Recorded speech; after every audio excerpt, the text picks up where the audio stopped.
Hi beautiful friends, welcome to this video. I hope you are all doing well. So I have been thinking about doing an acrylic painting video for quite a while, and it's kind of a rainy, gloomy day, and I said what better time than now to go through that with you. Today I kind of just want to go through the supplies that I use for my painting process, and then I'm thinking maybe we could turn this into a series and I can go step by step of one of my acrylic painting processes or processes. um, so I will also leave a supply list of the things that I use in the description, but please do not go out and buy all of this stuff. Use what you have. I am a firm believer in using what you have, getting creative, thinking out of the box, and coming up with new ways to use supplies that you already have. I have painted on pretty much everything. Old book pages, canvases from the dollar store, um, receipts, you name it, I've painted on it. Brown paper bags. So just get creative with the things you have around the house. You do not have to go buy all of these supplies. But I will go through the supplies that have become my favorite over the years. So I think obviously the most important thing that you need is something to actually paint on. I prefer to paint on paper. I work on a lot of projects at once, so having paper versus canvases, it just saves a lot of space because my art studio is already out of control, packed with things. And I just feel like I have a little more control of the paint when it comes to painting on paper versus a canvas. Just personal preference. If you like to paint on canvas, rock on. But I just want to go through a couple of my favorite papers. So first I have this Strathmore Tone Tan Mixed Media paper. I started out using this for more of my colored pencil and Copic work, which I will show you examples of also. So here, this one is Copic marker and colored pencil. Same with this one, Copic marker, colored pencil. This is my hands down favorite paper to use for my Copic markers. But I have recently played with using acrylic paint on it. And it's not finished, but this is what I've got so far. And I absolutely love how the colors pop off the page. Granted, I will probably paint this entire thing and I'm not going to see the brown anymore. So we'll see how I like it as it goes. But there's really no warping of the paper. I think having that base of tan underneath, it really makes it easier to cover, and I don't mind, you know, if there's a little see-through, as opposed to when it's a white background, I'm layering and layering and layering more paint to kind of cover up that white. So I'm really liking the tan paper, and if you're into Copic markers and colored pencils, I highly recommend this paper to try. The little packs like this one, the 6x8, are fairly inexpensive. Of course, you know, look for coupons and stuff like that, but I think I paid like $5 for this pad, which is very budget friendly. My second favorite paper is Fabriano Hot Press. This is so hard to say if this is my hands down favorite. This probably is my hands down favorite paper to use for my acrylic painting. I know it's watercolor paper, but it's phenomenal paper. It is so smooth, and you can get this in huge, large sheets. You can get this in so many variety of sizes. This pad just happens to be the 9x12. I got this for Christmas, I think, 2 years ago, and I've only gone through maybe a little over a third of it. It really lasts a long time. I love this paper so much. And this is the process I'm going to show you in our series of how to do my style of painting on the Fabriano hot press paper. So I'll give you a couple examples of what my work looks like on this paper. So these are just a few recent ones that I did on the Fabriano paper. As you can see, there is a little warping, but there's ways that we can reflatten that. Here's another one I recently did. And this one I just finished a couple days ago. I absolutely love this one. It turned out amazing. So I'm very excited to show you guys this process of how I do the background layers and build on top of it. Granted, yes, you're going to do background layers and you're going to cover 99% of it, but that's okay. All right, and then last but not least, my favorite paper to do acrylic painting on is an acrylic pad. This is an oldie. I bought this in high school, which was like 20 years ago. I'm aging myself here, but this is my absolute favorite acrylic paper. I cannot find it anywhere anymore. I don't even think that they make it, at least not here in the US. It is got like a canvas texture to it, but it's paper. As you can see, I've wasted a bunch of it in my exploring days in high school, and I have not touched these since high school, but I do use whatever fresh pages I have left. And I have tried multiple acrylic pads and papers to find a close comparison. So the most close comparison paper that I have found to this phenomenal acrylic pad is this Strathmore canvas paper. I've tried other canvas papers or acrylic pads and they just didn't perform as well. The texture of this is just like a canvas also.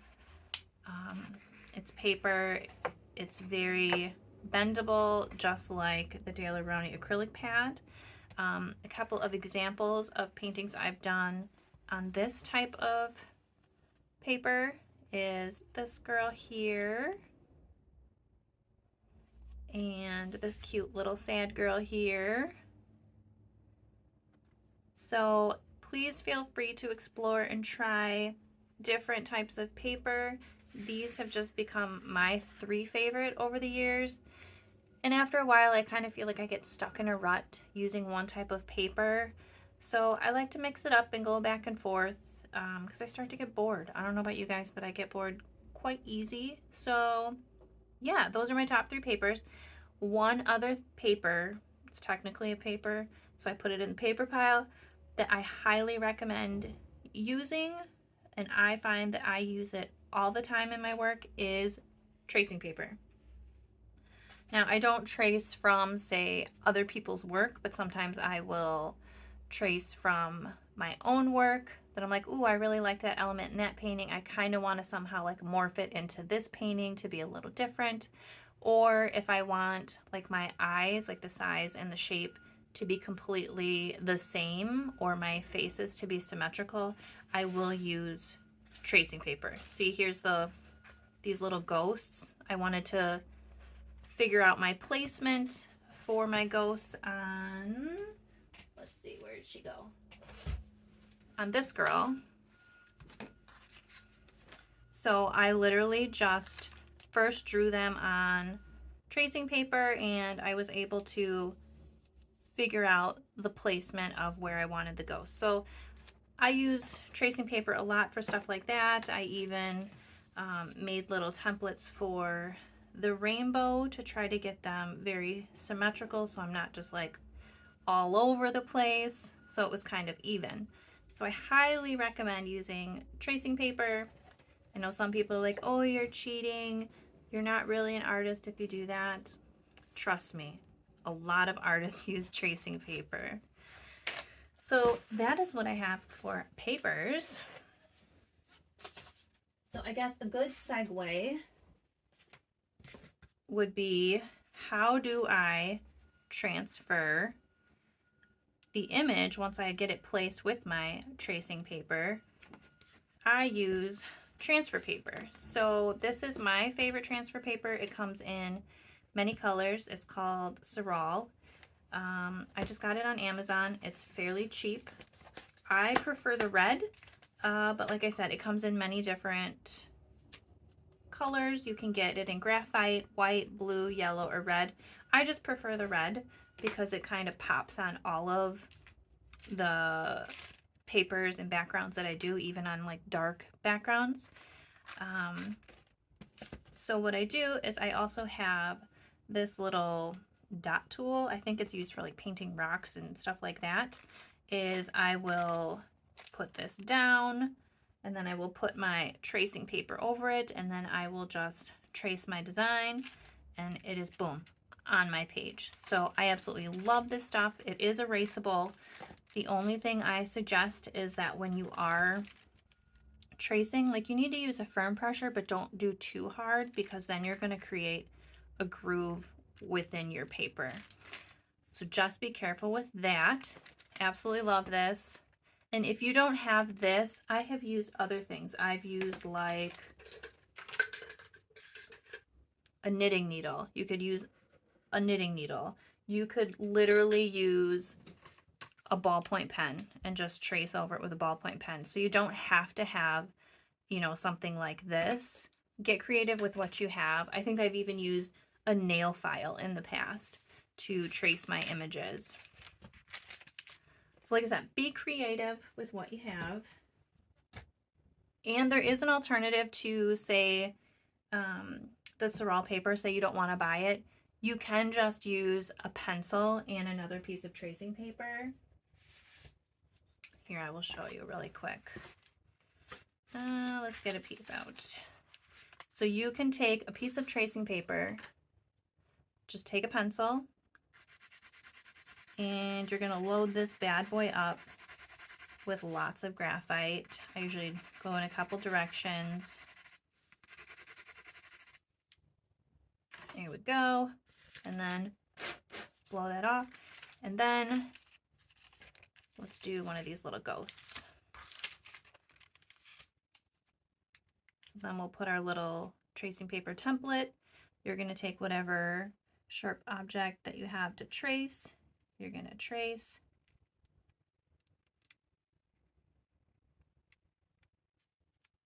And you will lift, and then boom, you have your little ghost. The only thing I don't like about this is, as you can see, you're gonna get graphite on your paper, and sometimes you won't be able to see the dark graphite on some of your darker backgrounds. But this is great in a pinch if you don't have transfer paper.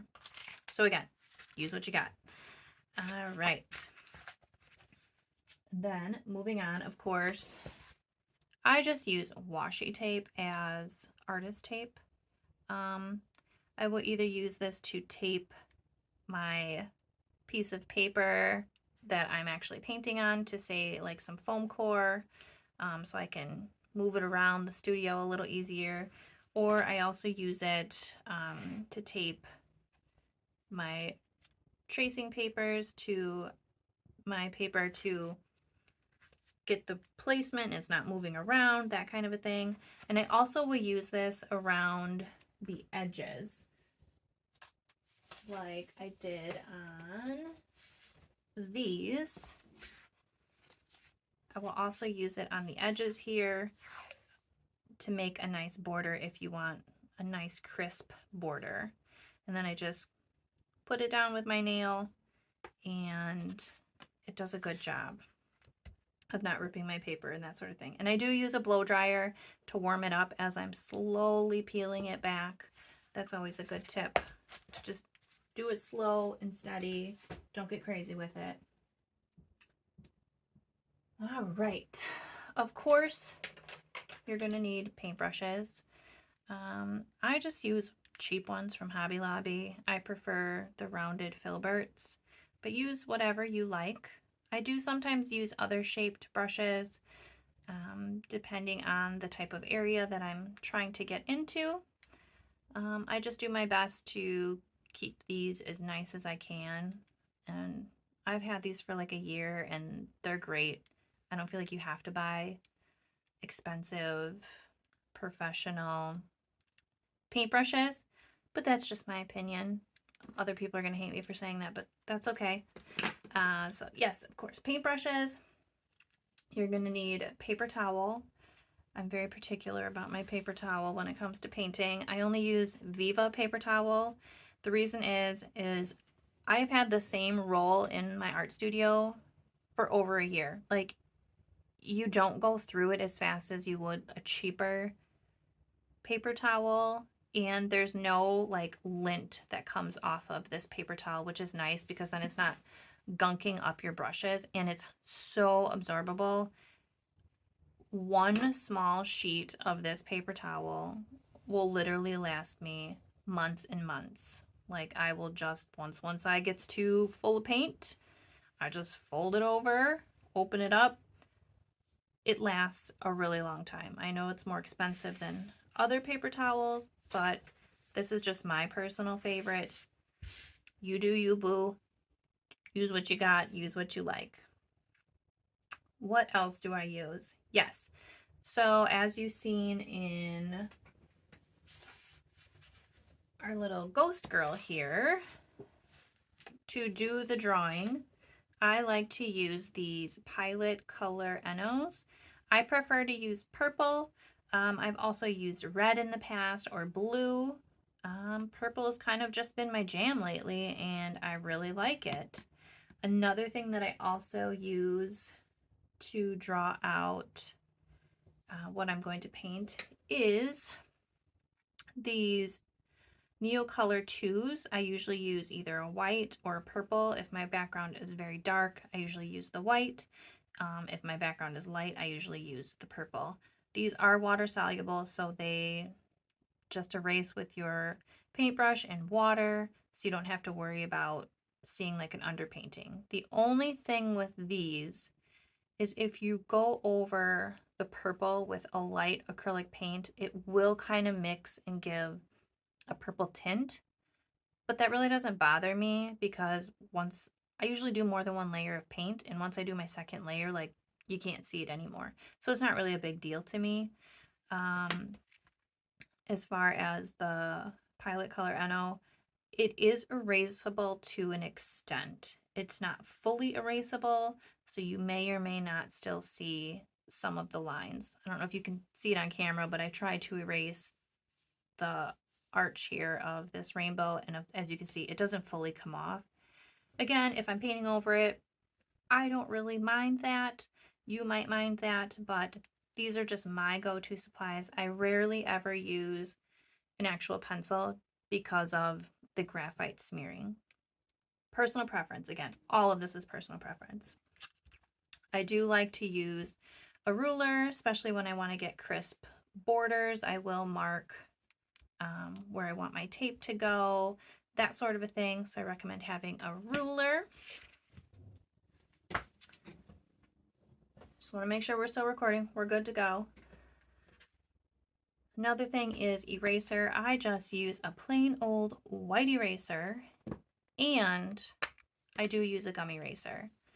Once I use that red Saral transfer paper, I will go over and roll it up, and it really lightens it up, and then you don't have any smudging. So these are my two go-to erasers. And this gum eraser lasts forever too. Like, I haven't even went through the whole little container of eraser, and I've had this piece of it for over a year. They last forever. Like, you buy one and you're done. Let's see. Then let's go into paints. First, let's start into some mediums that I use. I do use this golden slow drying extender for acrylic colors. I use this a lot. Sometimes if I'm using a cheaper, like a craft acrylic paint, it tends to dry a lot quicker than, say, like a more professional grade paint. So sometimes I will use this to make it not dry quickly. Another thing that I will use this for is if I just want to like glaze my piece, I will mix this with my color to make it a glaze. Another thing I will use this for is if I'm trying to do almost like an ombre effect and blend two colors together. This, like, I'll just use it by itself, and slowly like work the two colors back and forth, this works great to do that. I stumbled upon that by accident. I think I bought this like on clearance or something, and it's been a lifesaver in a lot of projects. Again, this also lasts a long time because you literally use a dab at a time. So I use that. Of course, gesso. I just use plain old Liquitex gesso. I have never really used any other brand, so this is what I use for gesso. I don't always gesso my pieces, but say like if I'm using a thinner craft paint, or if I have a really dark background, I might need to gesso that area before I put the actual paint on to kind of make it pop. Otherwise, it just never really gets vibrant. I also love Posca paint pens. I use them all the time. They're amazing. And I keep trying to find paint pens that are either cheaper or comparable or have a wider variety of color. But I keep coming back to the Posca pen. I've tried the Artistro paint pens. Some of the colors are good, some of them aren't. They do get kind of finicky to get them going again, as where the Poscas do not. And I need to do more research, but I always feel bad for the environment. It's like, okay, so once this pen is gone, like I have to throw it away and buy another one. I want to find out if you can refill these. Let me know if you know if these are refillable. That would be really cool. But I just have a wide variety of these. And last but not least are my favorite paints. So my paints are a wide variety of cheap craft paint all the way up to more expensive professional paint. One thing that I do highly, highly recommend you do is go through and swatch all of your paints. This really helps me when I want to get like a color scheme together. I can kind of just lay it on my piece and be like, okay, this color goes great with this, and yes, I want to put this color there. As you see here, I have 2 rings. I keep my cheaper craft paints on one, and then on the back I just write the color, the brand, if it's a craft paint, professional paint. And then on this side I have all my professional colors. Again, just right on the back. I do separate them by warm colors and cool colors. That's just how my brain kind of works. So let's start with inexpensive craft paint. My favorite brand for inexpensive craft paint is Apple Barrel. These are 2 of my favorite colors, the Key West and the Candy Pink. I always use these. I use this for lips a lot, and I just use this for everything. Another craft paint that I love is Ceramcoat. I have not found any other paint that I love more for skin tones. Ceramcoat has such a great range of skin tones. They're amazing. This is my go-to. Of course, you can mix, your colors for skin tone, but when I get going, I have like this vision in my mind and I don't want to have to keep mixing up paint. So I just want the color already ready. So I highly recommend getting a nice range of Ceramcoat acrylic paint. And of course, yes, they last forever, but if they start getting chunky, you don't feel bad about buying a new one, because I think they're like $1.50 at Joann Fabrics, which, by the way, I just learned that I used to get these at Hobby Lobby, but Hobby Lobby is no longer carrying Ceramcoat, but Joann Fabrics is, if you need to know. Same with the Apple Barrel. Hobby Lobby got rid of Apple Barrel, but Joann still has it. Then for my more professional expensive paints that I absolutely love is this Holbein acrylic gouache. I like to use a lot of fluorescent and bright colors. This gouache is amazing. I just ordered a lime green. I'm so excited to try the lime green. I've only really tried this opera color, but look at that. Oh, gorgeous. I absolutely love this one. And it's nice and opaque too. Then for Liquitex, I like to use the soft body paints. They're very opaque. Like a lot of times, just to compare like for like, I'll be using the apple barrel and I just can't get the coverage that I want. So then I need to bump up to a professional, like the Liquitex, to really get the good coverage that I want. So you will notice a difference between the craft paint and your professional paints, but you can still get the same effect that you want over time with your craft paints by layering like some gesso and 2 or 3 coats of your craft paint. It's just going to take more time. That's all it is. And then last but not least, I do like the golden fluid acrylics. I'm not much of a heavy body girl, so I tend to go towards things that are easily spreadable. As you can see, I'm thinning things out. I'm wanting them to flow a lot easier. So I always just buy these when I have Joann's coupons and I get them half off. Yes, it takes a while to build your collection, but at the end of the day, I got my whole collection at half off. Another unique thing to my work is I don't use black. I don't know why I don't use black. I think I just think it's too harsh of a line to use black. So this is my black, golden Payne's gray. So if you ever see like a dark element within my work, it might look black to the eye, but it's actually not black. Like if you were to put black next to it, you'd be like, oh yeah, that kind of has a little bit of a blue tint. So I use the Payne's gray and I use this Posca navy blue pen. So a lot of times I will outline where I want my quote unquote black with the Posca pen, and then I will fill it in with my Payne's gray. So that is pretty much the essentials to my acrylic painting process. In the next video, I will go over how to start a background, like your underlayers that you're going to cover 99% of. I hope that you found this video informational and might have got the gears turning a little bit and sparked some inspiration in you. But until next time, I hope you have an amazing, beautiful, wonderful day.